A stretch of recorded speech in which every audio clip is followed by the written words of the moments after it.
At this time, I recognize the Deputy Premier and Minister for Health and Social Development and Territorial Member, the Hon Carvin Malone.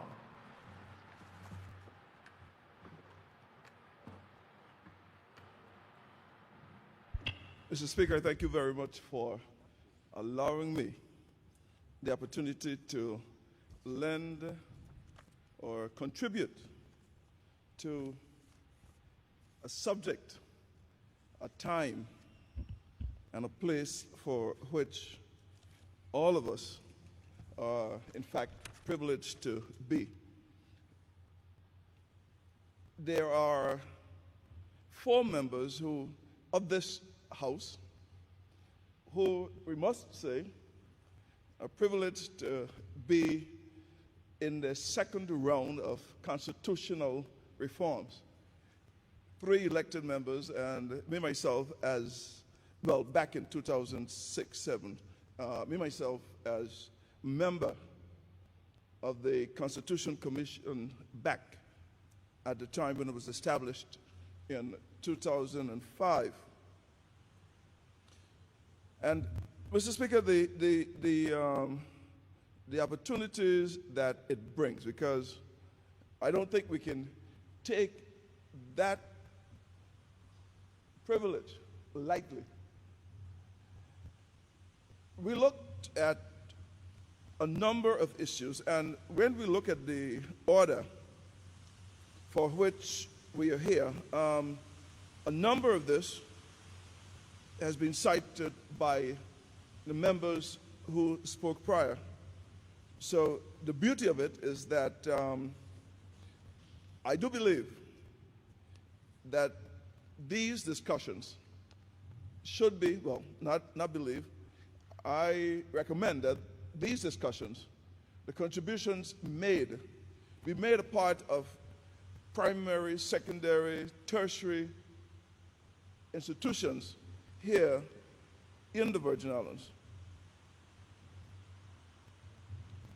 I'll read then from, they were read before, but there were 5 or 6 major references and some suggestions being made. So the Premier and the House of Assembly will look in terms of what form the that charge for which the Commission would be given. It states that whereas Cabinet has further agreed that the terms of reference of the Constitutional Review Commission shall be as follows: to re-examine and re-evaluate the vision of the people of the Virgin Islands as expressed in the preamble to the Virgin Islands Order 2007, and to amend accordingly the continuity of the political and constitutional development of the Virgin Islands. B, to evaluate the current Virgin Islands Constitution Order 2007 and determine whether it advances or facilitates the desires of the people of the Virgin Islands in achieving the revised version in A above. C, to identify any gaps in relation to item A above. D, to make recommendations for constitutional reform if necessary based on A, B, and C above. And E, to review the next step towards self-determination for the territory of the Virgin Islands. Now, therefore, it will ask later, be it resolved that the House of Assembly of the Virgin Islands have approved the establishment of and of the composition of the Constitutional Review Commission for the purpose of conducting a full review of the Virgin Islands Constitution Order 2007, UK Statutory Instrument number 1678 of 2007, with the terms of reference specified above. So that is the purpose for this specific conversation, the establishment of a commission. Now, in all of our debate, which are critical to what we are here to look into, there are some documents that must be referred to. And of course, the Virgin Islands Constitution Order of 2007 becomes one of them.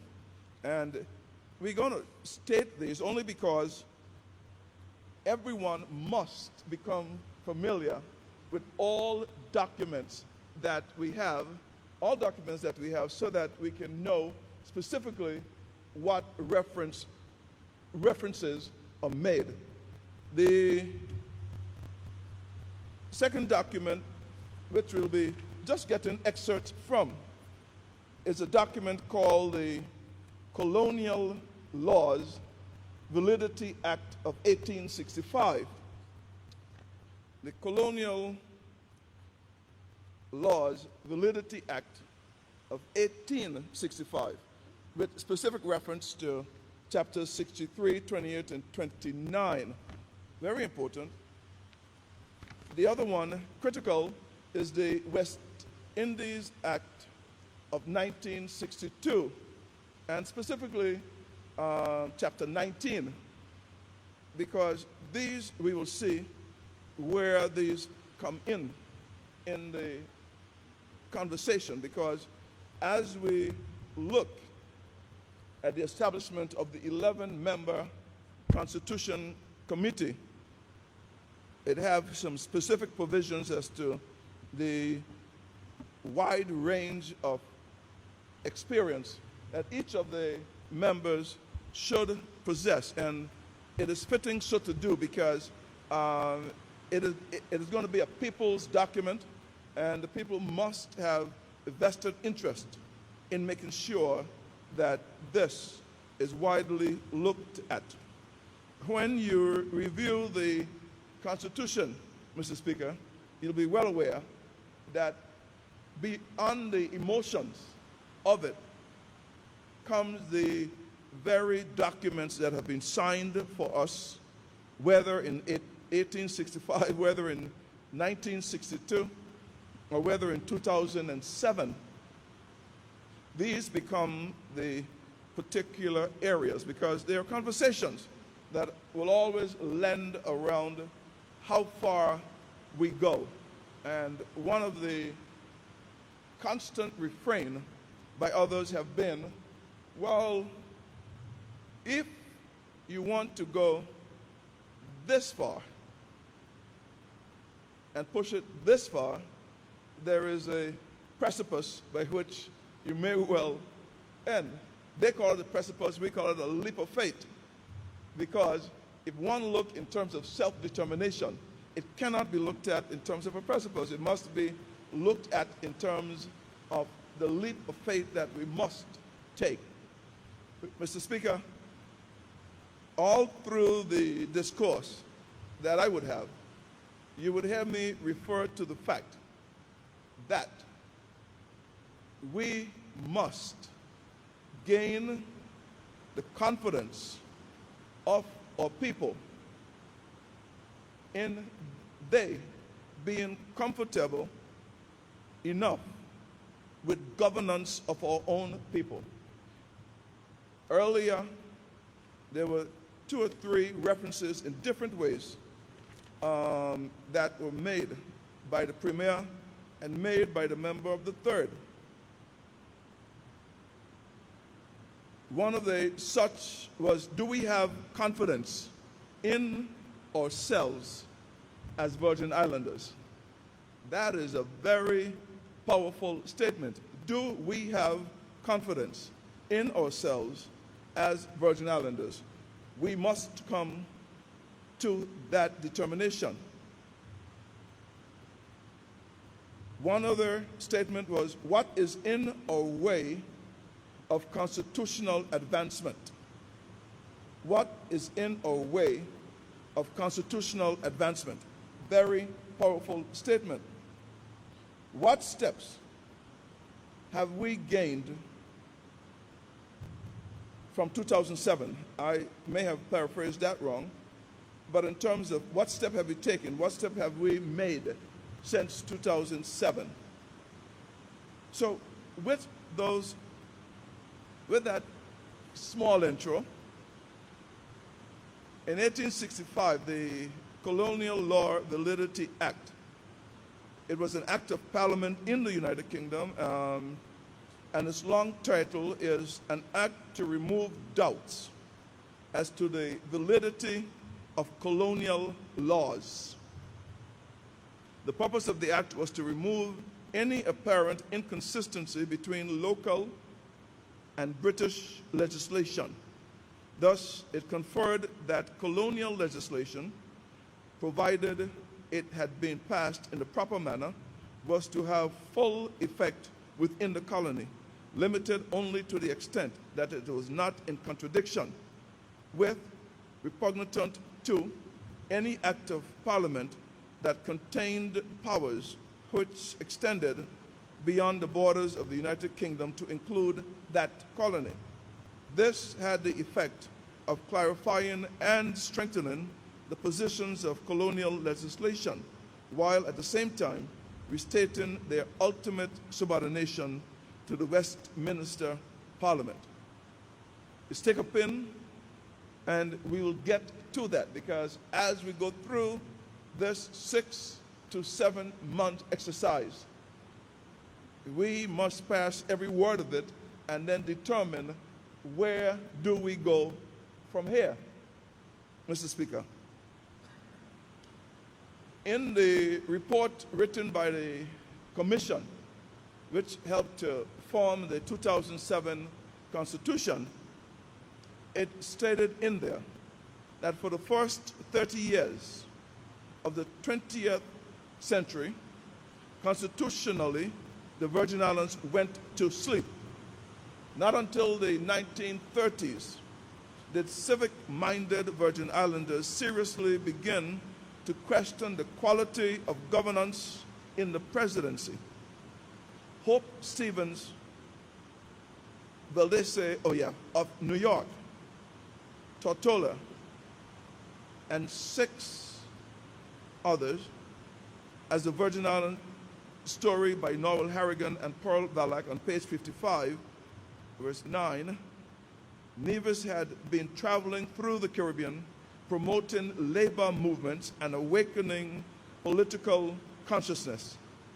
In the Virgin Islands, he encouraged the formation of a civic league which attracted membership from among the progressive thinkers of the day, men like Howard Penn, Herman Abbott, Rufus de Castro, and David Fonseca. So, Mr. Speaker, this agitation for movement politically started in the 30s. It is important.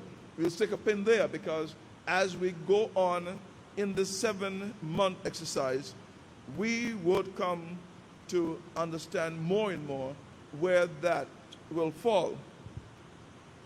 It went further and says that as a result of the demonstration, this is the demonstration of 1949, an announcement was made in February of 1950. Thank you very much. An announcement was made in February of 1950 that Lord Baldwin, governor of the Leeward Islands colony, appointed H.R. Penn to chair a committee to make recommendations for the establishment of a legislative council. Representatives from all the villages and out islands were appointed to the committee by Commissioner Cruikshank. On the appointed day, all the members met in the Methodist Church, exchanged opinions, and based on the terms of reference, recommended a constitution similar to that of Montserrat. In July 1950, the Virgin Islands Constitution Act was passed by the Leeward Islands Federation Legislature. The Legislative Council of the Virgin Islands, established thereby, provided for 8 members, of whom 2 were ex officio members, 2 nominated members, and 4 elected members. The commissioner was to preside as president of the Legislative Council. Mr. Speaker, in our Constitution, there are some very important passages, two of which I would like to refer to.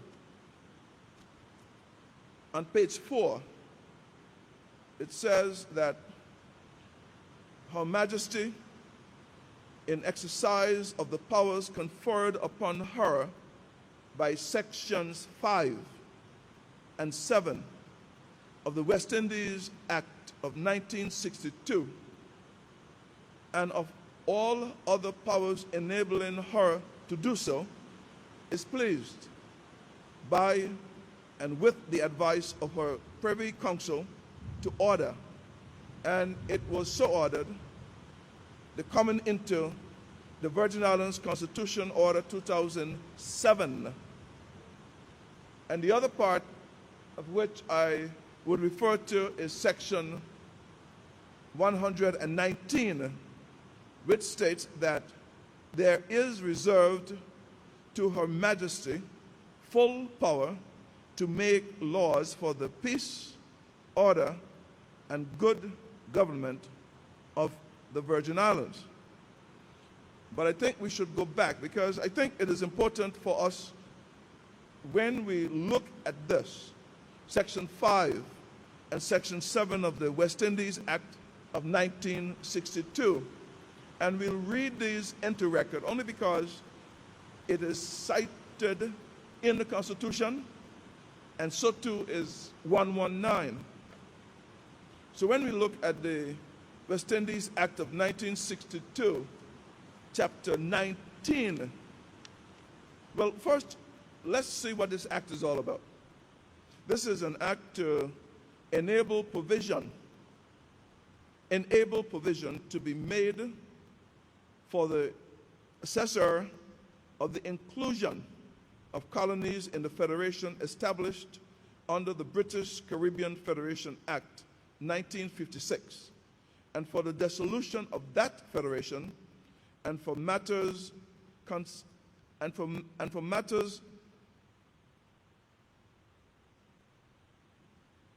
consequential.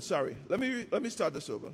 Chapter 19, an act to enable provisions to be made for the assessor of the inclusion of colonies in the Federation established under the British Caribbean Federation Act 1956, and for the dissolution of that federation, and for matters consequential on the happening of either of those events, to enable provisions to be made for the establishment of common courts and other authorities for, and fresh provisions to be made for the government of certain West Indies colonies, to enable provisions to be made for the establishment of new forms of government for combinations of such colonies and for purposes connected with the matters aforesaid. This came into effect on 18 April 1962, but our Constitution made specific reference to clauses 5 and to clause 7 of that, as I read to you before. Now, Mr. Speaker, when you look at 5, it is entitled "The Powers of Her Majesty to Provide for Government in Certain West Indies Colonies." 5.1, Her Majesty may by order in council make such provisions as appears to her expedient for the government of any of the colonies to which this title applies, and for that purpose may provide for the establishment for the colony of such authorities as she thinks expedient, and may empower such of them as may be specified in the order to make laws either generally for the peace, order, and good government of the colony for such limited purposes, and may be so specified, subject, however, to the reservation to herself of power to make laws for the colony or for such in any purposes as may be so specified. Number 2 stated that the powers conferred by the foregoing subsection shall include power to provide for the establishment of an authority to be charged or authorities to be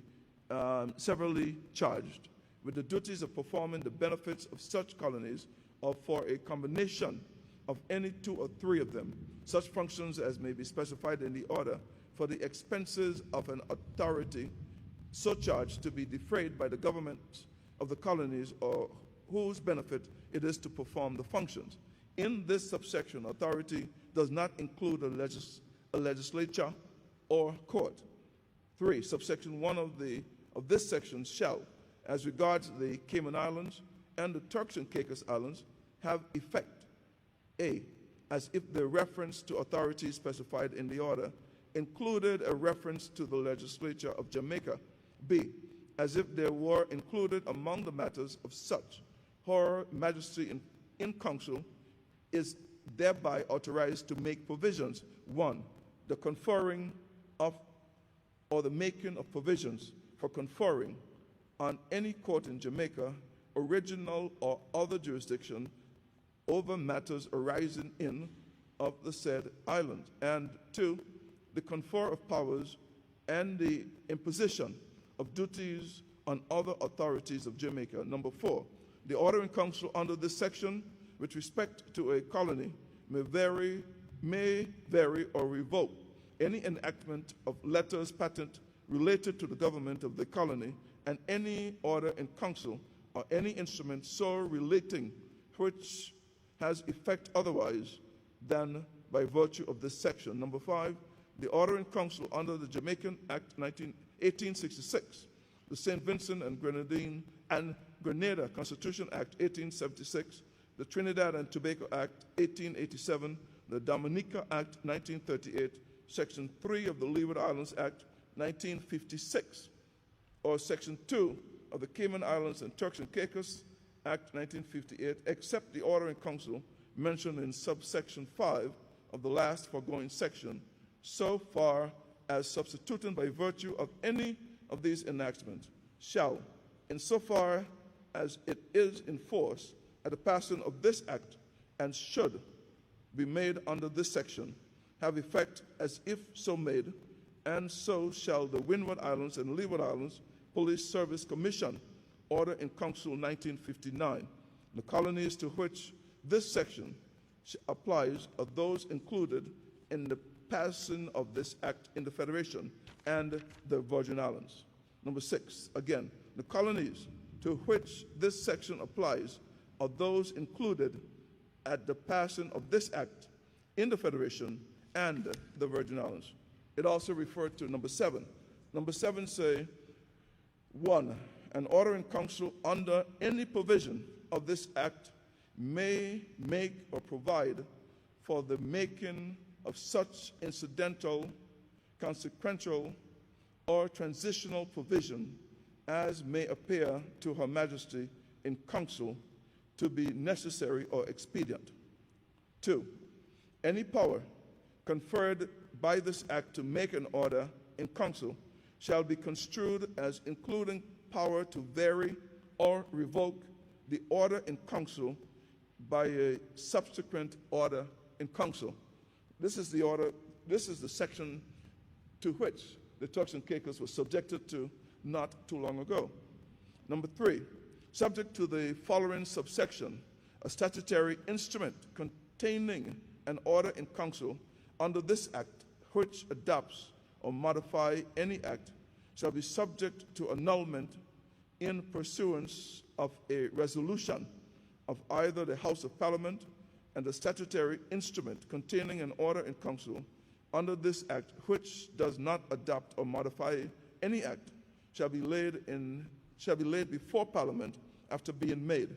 Number 4, and the last one, the last foregoing subsection shall not apply to an instrument containing an order in council under Section 6 of this act, making provisions for the federation of or the establishment of any other new form of government, any colonies, but no recommendations shall be made to Her Majesty in council to make an order under the said Section 6, making such provision unless a draft of the order has been laid by Parliament and approved by resolution of each House of Parliament.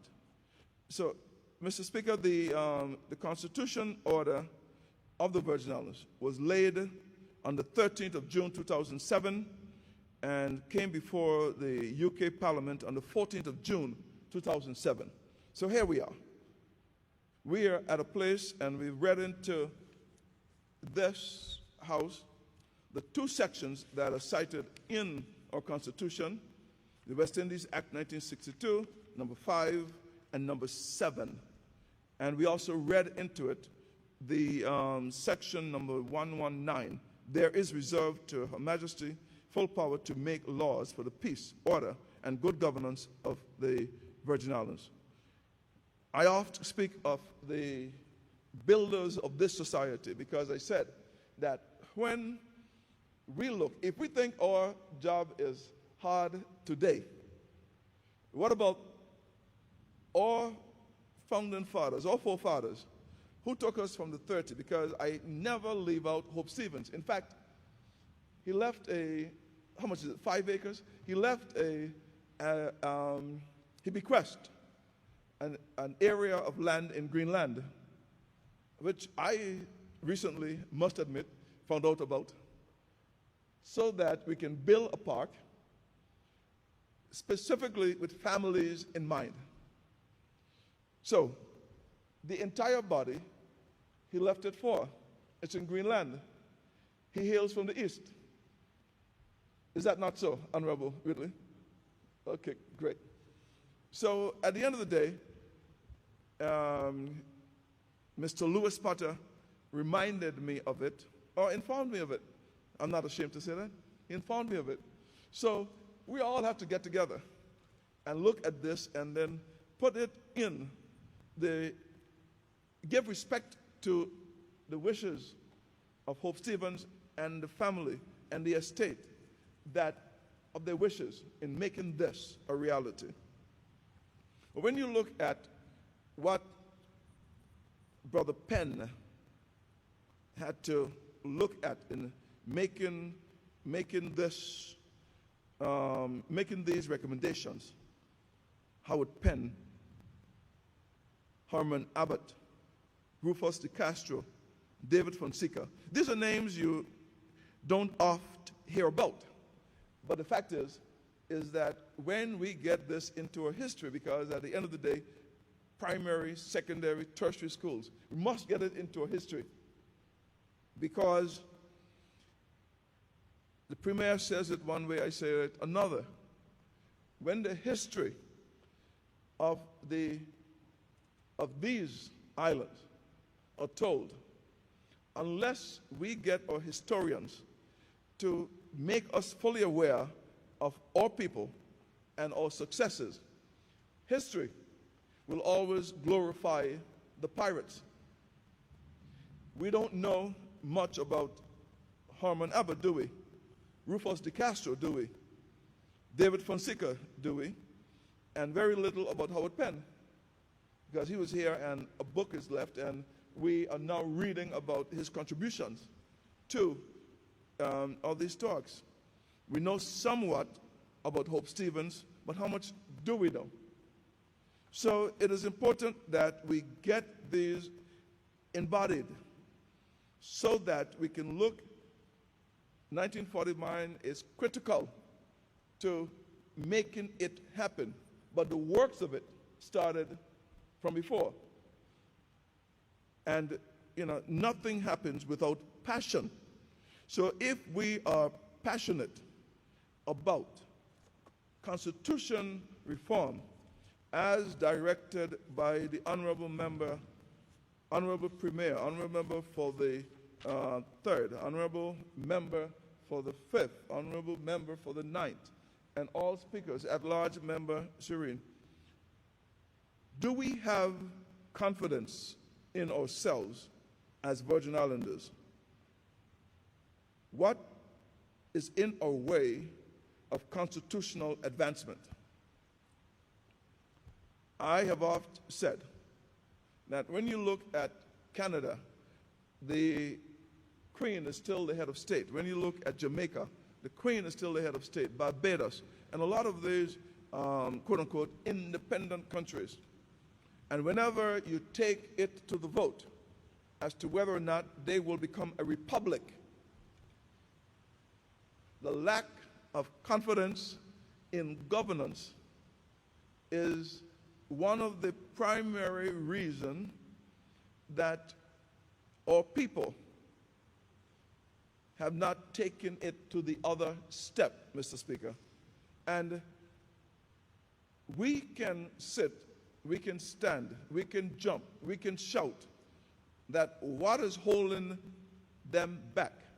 But unless, if you're going to take it to the vote, if we are going to take it to the vote, then the duty to get beyond this, because a lot of folks talk to me about next step. The next step is critical. Confidence in ourselves. Virgin Islands, to have all people take leadership of these Virgin Islands. Doesn't it boil down to that, Mr. Speaker? It boils down to that. So whose duty is it to have our people gain the confidence in leadership by their very own people? It is not a Virgin Islands issue. It is a phenomenon in Canada, in Jamaica, in Barbados, in St. Lucia, in Antigua, in St. Kitts, in all of the countries that, quote-unquote, hail independence. The 1962 Act gives them the provision to form the form of government that they want. 5 of us remained as British overseas territories, and the others went the route of those I called. Those that are republic, I believe, is Trinidad. Those that are republic is Guyana, and I think is actually Grenada republic? I think Grenada, no, it's not republic. Okay, so Dominica. The Republic of Dominica, the Republic of Trinidad, the Republic of Guyana.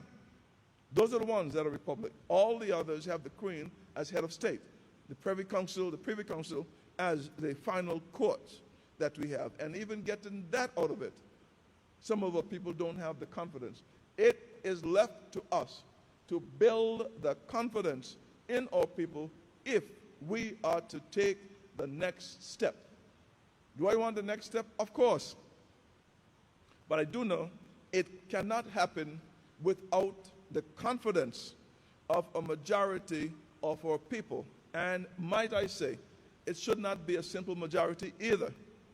It should be well thought about, because if you take the time to understand that you have to impart the knowledge of where we came from, where we're going to, how best to get there, Mr. Speaker, then you would appreciate the fact that the onus would have to be within the 13 of us to do this. We are confined now within some of the word of this, but we need not be, because here too is Bermuda in some of the advancements that they have made. Whether or not we will get there, we would not know, because only by passion can you effect changes. If we did not march in 1949, would we have the works that were started back in 1930? I can't say we would. Passion in 1949. If the Honorable Noel Lloyd and all of the other persons did not march or did not protest with the Bates Hill incident, would we have back Anegada and Wickham-Ski? No. If, with passion, the Honorable H.L. Stout didn't move towards getting the college, H left the Stout Community College, would we have it? No. If the Honorable R.T. O'Neill didn't move with passion to get the Sir Walter, I call him Sir Walter, the Walter Francis dual carriageway, Would we have it? No. Passion dictates what your spoils will be. If you don't have passion, you can't succeed. Preparation, yes. But if with every shot you get, you fold up and go home, well, you'll be going home every day. Because once you sign up for the war, there are going to be those that resist what you are already entitled to. But if you don't have the passion to get it, you can't have it. Cannot have it. So it is with passion that this is going to happen. So, like I often do, I sent out because we can't do the work for the commission in here. So the provisions of it have to be laid out. We have to decide what are the areas. It is the entire, like in 2005, 6, 7, we examined the entire Constitution, but there were 7 terms of reference that they wanted to be pinpointed in this. There are 5 laid out already. There are some proposed, and there are others going to be proposed. So some of the views of the persons, I put out an exercise. I said, well, look, I'm trying to settle on how this debate, what my contributions would be in this debate. So I received a number of them. I can't read all 10 pages that I received, so I'll just read a few of them. It says that the Constitution is the single most important, one of them says that the Constitution is the single most important document that needs to be addressed at this time. One thing for sure is that if we don't get closer to self-determination, history will repeat itself in new form, and one for which the liberty of our people will never be able to overcome. What's happening in America is not by accident. That's what happened when you give a man of a constitution and further enslave them. In our case, they call it modern partnership. This is on the backdrop that if they don't change the game, they will be called out by international organizations. The people is key in this, and it is only through the people we can win this war. And trust me, it is a war. Your message, therefore, must be a heart-to-heart with the people to seek their interest and explain to them the benefits thereof and how to win this war, because it is all about equality. Another view says that this will be the most significant constitutional review before independence. And I believe, like the Premier called the first budget of his administration, this should be a bridge constitution towards independence. It should lead us to a discussion on what type of relationship we want with the UK, whether become an associated state or have a closer relationship with them with a seat in the UK Parliament, but we must begin to ask these difficult questions. Another view says that the constitutional advancement is imperative and should be viewed as a continuum and not having a final endpoint. As social changes, the constitutional construction must change. This applies not only as between the BVI and the UK, but in our internal constitutional development, strengthening certain institutions, example, the judiciary, and protecting their independence, gender equality, property rights, etc. We don't have to do it all at once. Important to put into effect the changes we make along the way as we move forward to further rounds of constitutional development. Another stated in 5 areas. The governor should not sit in cabinet. 2, all special and reserved powers should be removed from the office of the governor. 3, public service should be directed by a minister, namely whomever occupies the seat of the premier. 4, all executive offices and heads of statutory bodies' roles should be reserved for indigenous Virgin Islanders, not belongers. 5, the governor's role should be purely ceremonial. Another view, the goal is independence. The roadmap towards the end is minimizing the UK's role, thereby empowering our elected officials. Another view, as a general principle approach, I would look at the development of the strengthening of the institutions that would lead us towards self-determination. Instead of focusing on what the Constitution is, I will focus on what it needs to be. Another, the institutions and articles that would give us greater autonomy should be looked at. Control of a civil service, control of our law enforcement, control of our finances, ability and allowance to form international relationships. Another, whatever rights and privileges I have under the current Constitution must not be taken away. Another, I think that some of the ambiguity regarding marriage should be resolved. There is possibly more direction in terms of the powers of the UK. Not clear why the governor chairs cabinet. Another, increased public consultation. Meet and engage people where they are by radio, town halls, Facebook, other social media and surveys. Another, resolve the issue of who can be elected or hold office. Another, serious attempts should be made by the Queen representative being a local individual. Another, children born within the territory shall be citizens by virtue of birth. Another, the general orders of the public service need amendments to fall in line with current Constitution. Another, we should begin to move away from the colonialism system and move towards autonomy. This can happen over an agreed time span. We can set goalposts and we can achieve them. We can click the box to know we are closing in and having the necessary measures or infrastructure in place. With respect to finances, removal of the protocol, high-level agreements that stifle our economy growth.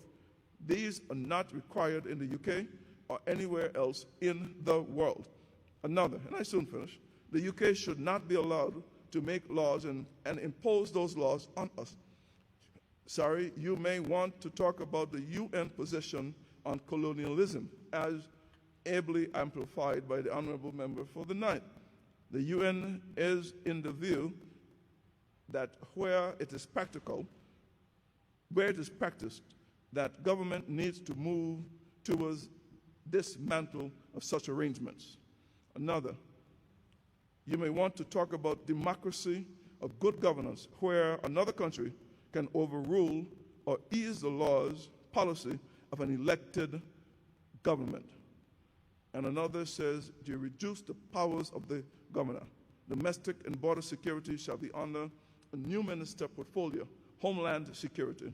The Premier shall be responsible for the disaster matters, not the governor. The Premier shall be responsible for calling a state of emergency, not the governor. Why is the governor needs to be in cabinet and chairs the meeting? Another, a commission will serve the process well, more so than just the cabinet or the House of Assembly. Steps should be made to self-determination. Steps should be looked at in terms of the role of the governor. Is it time for a Bill of Rights? Relationship with the UK and greater autonomy, role of the AG and how he is selected, public input. Should the Premier be elected at large is another. Clarity around who can sit in the House of Assembly, British Virgin Islanders, Indigenous, etc., the nationality issue. The other says a bicameral legislature, House and Senate. Another, top officials are picked by the Premier, should be picked by the Premier of the government. Succession planning is not possible if every top job must be advertised. Premier to chair the cabinet, governor to be advisory, a ceremonial UK to prepare the BVI for independence by having mid-level civil servants and automatic 9 months, 18 months is in the UK, or another Commonwealth public service.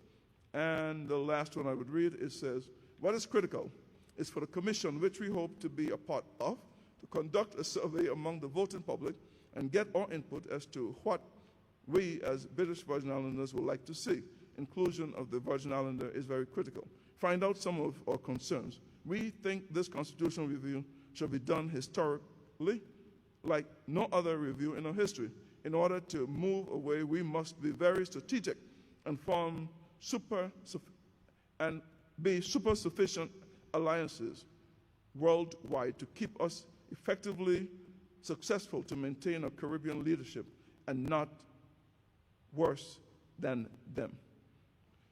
So, Mr. Speaker, there are other views, but I will continue to gather them all, and at the end of the day, they can form part of when we return here, the views of our people, because it must be a people-centered document that with views of the people that we push forward. Our views must also be taken into account, but we cannot come with a set, quote-unquote, answers to the very terms of reference by which we give. We must be able to make sure that the views of the people are heard, that they're written, amplified, and qualified or quantified in terms of where we go next. If through education we can get this ball moving, we would have answered very important questions. Do we have confidence in ourselves as Virgin Islanders, being led by Virgin Islanders? What is in our way of constitutional advancement? With those few words, Mr. Speaker, I thank you very much for the opportunity to make my contribution. Thank you. I thank the Deputy Premier and Territorial Member for his contribution.